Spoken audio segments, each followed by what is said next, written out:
Hello students, आप सभी का RP edu for you channel पर स्वागत है। इस वीडियो में हम लोग यूपी बोर्ड कक्षा 12 रसायन विज्ञान की प्रैक्टिकल फाइल में आयतन मितीय विश्लेषण से संबंधित एक प्रयोग को लिखना सीखेंगे। तो जैसा कि आप लोग जानते होंगे कि हम लोगों के कोर्स में आयतन मितीय विश्लेषण से संबंधित सरल अनुमापन को रखा गया है और जो सरल अनुमापन हम लोगों के कोर्स में रखे गए हैं वह ऑक्सीकरण अपचयन अनुमापन है, जिसमें हम लोगों को फेरस अमोनियम सल्फेट या ऑक्सैलिक अम्ल का मानक विलयन बनाकर इसकी सहायता से दिए हुए पोटेशियम परमैंगनेट के विलयन की सांद्रता ज्ञात करनी होती है। तो इस वीडियो में हम लोग ऐसे ही एक प्रयोग के बारे में जानेंगे, जिसके लिए सबसे पहले रसायन विज्ञान की प्रैक्टिकल फाइल में रूलदार पेज पर सबसे ऊपर प्रयोग संख्या लिखा जाएगा और उसके इस साइड में दिनांक लिखा जाएगा और इस साइड में उद्देश्य लिखकर इसमें लिखा जाएगा फेरस अमोनियम सल्फेट का लगभग N/40 सांद्रता का 250 मिलीलीटर मानक विलयन बनाकर इस विलयन की सहायता से दिए हुए अज्ञात सांद्रता के पोटेशियम परमैंगनेट के विलयन की सांद्रता ग्राम प्रति लीटर में ज्ञात करना।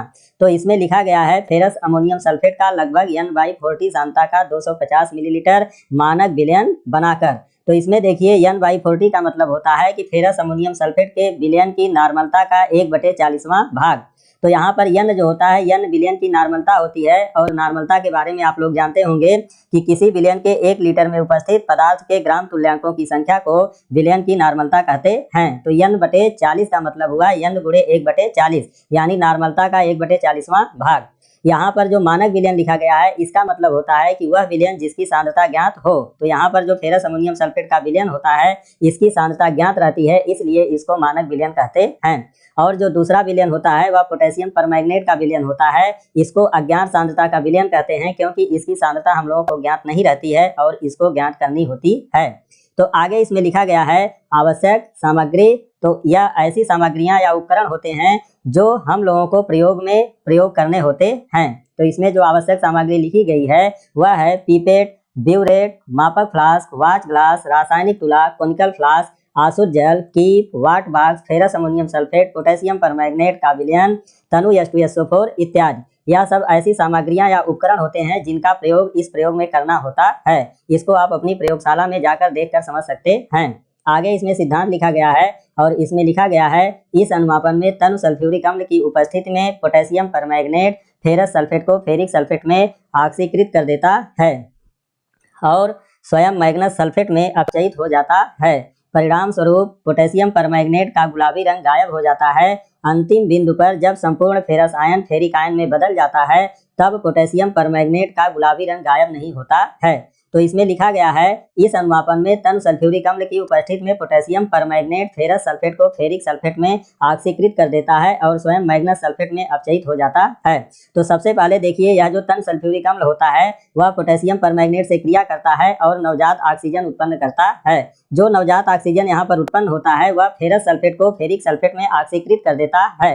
तो यहाँ पर पोटेशियम परमैंगनेट फेरस सल्फेट को फेरिक सल्फेट में ऑक्सीकृत करता है और स्वयं मैग्नस सल्फेट में अपचयित हो जाता है। तो इसके आगे लिखा गया है परिणाम स्वरूप पोटेशियम परमैंगनेट का गुलाबी रंग गायब हो जाता है।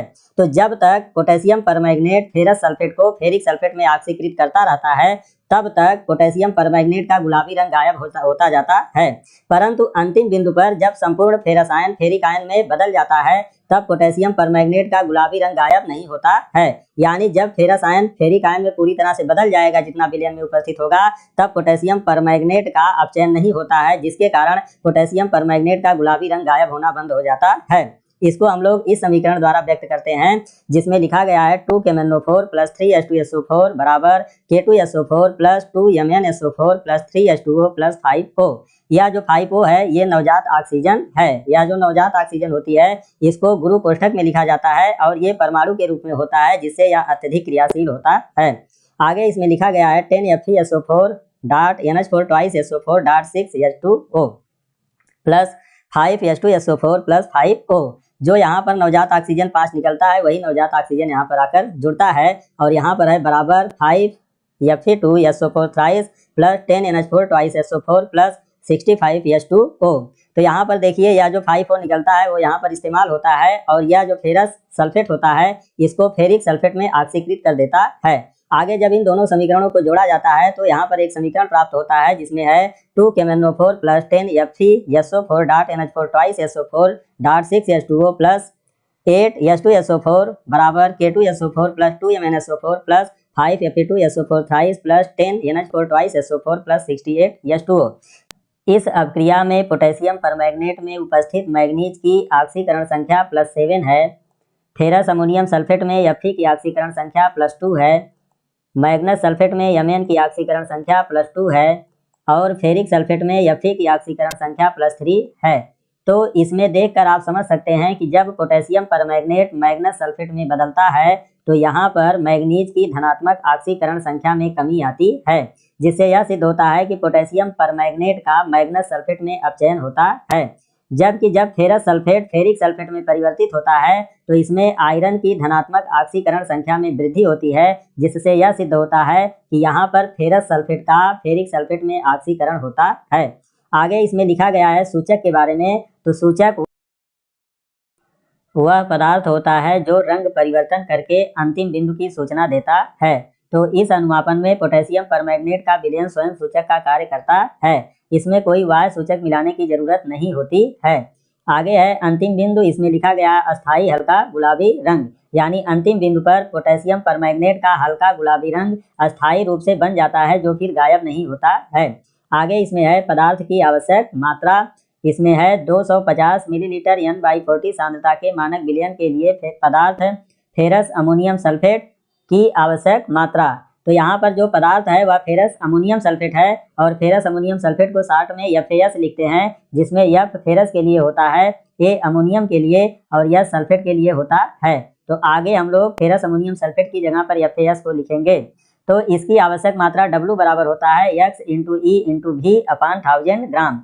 अब इसमें है जहाँ X बराबर विलयन की नॉर्मलता और नॉर्मलता बराबर है 1/40 N। आगे है E बराबर FAS का तुल्यांकी भार और ये बराबर है 392। V बराबर है विलयन का आयतन और यह बराबर है 250 मिलीलीटर। आगे है इसमें मान रखने पर, तो जो ऊपर समीकरण था W बराबर XeV/1000, उसमें हम लोग मान रखेंगे तो यह आता है 1/40 × 392 × 250/1000। जब इसको सॉल्व किया जाता है तो W बराबर आता है 2.4500 ग्राम। तो यहाँ पर वैल्यू तो केवल 2.45 आती है, लेकिन रासायनिक परिकलन में 4 अंक तक निकाला जाता है, इसलिए 2 शून्य हम लोग इसमें बढ़ा देते हैं। तो इस प्रकार से W का मान आता है 2.4500 ग्राम। आगे इसमें है प्रेक्षण। 2 प्रेक्षण हम लोगों को लिखने होते हैं, जिसमें पहला प्रेक्षण है 250 मिलीलीटर N/40 सांद्रता के मानक फेरस अमोनियम सल्फेट विलयन के लिए तौल प्रेक्षण। इसमें 4 पॉइंट हैं, जिसमें पहला पॉइंट है वाच ग्लास का भार और ये बराबर है 16.2680 ग्राम। उसके बाद दूसरा पॉइंट है watch glass plus ferrous ammonium sulphate का भार। तो वाच ग्लास जो होता है उसका भार यहाँ पर लिखा गया है, इसमें फेरस अमोनियम सल्फेट का भार जोड़ा जाएगा। तो फेरस अमोनियम सल्फेट का इतना भार इसमें जोड़ते हैं, तो जोड़ने के बाद यह वैल्यू आती है 18.7180 ग्राम। उसके बाद तीसरा पॉइंट है फेरस अमोनियम सल्फेट निकालने के बाद वाच ग्लास का भार बराबर यह है 16.2690 ग्राम। तो देखिए वाच ग्लास का जो पहले भार आया रहता है या इतना आता है, लेकिन जब इसमें फेरस अमोनियम सल्फेट को रखा जाता है तो फेरस अमोनियम सल्फेट के कुछ कण वाच ग्लास में लगे रह जाते हैं, जिसके कारण इसको तौलना जरूरी होता है। तो यहाँ पर जब तौला जाता है तो इसका भार या तो इतना आएगा और या तो उससे थोड़ा सा ज़्यादा आता है। अगर ज़्यादा आ रहा है तो इसका मतलब कुछ फेरस अमोनियम सल्फेट के कण वाच ग्लास में लगे रह गए हैं। तो यहाँ पर आप देखकर मान समझ सकते हैं, इसमें यहाँ पर थोड़ा सा वृद्धि हो गई है। आगे इसमें चौथा पॉइंट है मानक विलयन में प्रयुक्त फेरस अमोनियम सल्फेट का वास्तविक भार W बराबर सेकेंड माइनस थर्ड। तो यह सेकेंड है और यह थर्ड, सेकेंड में से थर्ड को हम घटाएंगे तो हमको पता चलेगा कि फेरस अमोनियम सल्फेट का कितना भार वास्तव में मानक विलयन में प्रयुक्त हुआ है। तो इसमें आप देखकर समझ सकते हैं, यह सेकेंड की रीडिंग है 18.7180 माइनस यह थर्ड की रीडिंग है 16.2690। आगे इसको जब घटाया जाएगा तो घटाने पर आता है 2.4490 ग्राम। तो यह जो 2.4490 ग्राम आता है यह वास्तव में फेरस अमोनियम सल्फेट का भार आता है, जो मानक विलयन में प्रयुक्त होता है। तो आगे की गणना में हम W की जगह पर इसी का मान रखते हैं। आगे इसमें दूसरा प्रेक्षण है मानक फेरस अमोनियम सल्फेट के विलयन तथा अज्ञात पोटेशियम परमैंगनेट के विलयन के मध्य अनुमापन। इसके लिए हम लोग इस तरह से एक टेबल बनाते हैं और इस टेबल में यहाँ पर क्रम संख्या लिखा गया है। इसमें है फेरस अमोनियम सल्फेट के मानक विलयन का आयतन मिलीलीटर में। इसको भी ज्ञात कहते हैं क्योंकि इस विलयन की सांद्रता ज्ञात रहती है। आगे यहाँ पर है पोटेशियम परमैंगनेट के विलयन से भरे ब्यूरेट का पाठ्यांक मिलीलीटर में। तो जो ब्यूरेट होता है वह सामान्यतः जो हम लोग प्रयोग करते हैं 50 मिलीलीटर का होता है, जिसमें 00 ऊपर रहता है और 50 नीचे रहता है। तो यहाँ पर दो कॉलम फिर बने हैं, प्रारंभिक और अंतिम, यानी प्रारंभिक जहाँ से हम लोग शुरू करते हैं और अंतिम जहाँ तक पोटेशियम परमैंगनेट का विलयन इस्तेमाल होता है। आगे इसमें है अनुमापन में प्रयुक्त पोटेशियम परमैंगनेट विलयन का आयतन मिलीलीटर में, और यहाँ पर है सदृश पाठ्यांक मिलीलीटर में। इसको भी अज्ञात कहते हैं क्योंकि इस विलयन की सांद्रता हमको ज्ञात नहीं रहती है। आगे इसमें 3 रीडिंग हम लोगों को कम से कम लेनी होती है, तो इसके लिए हम लोग क्रम संख्या में 1, 2, 3 नंबर लिख देते हैं पहले से, और उसके बाद यह जो कॉलम होता है इसमें हम लोग फेरस अमोनियम सल्फेट के मानक विलयन का आयतन लेते हैं और इसको पीपेट की सहायता से लिया जाता है। तो जो पीपेट होता है वह सामान्यतः जो हम लोग प्रयोग करते हैं 20 मिलीलीटर या 25 मिलीलीटर का होता है।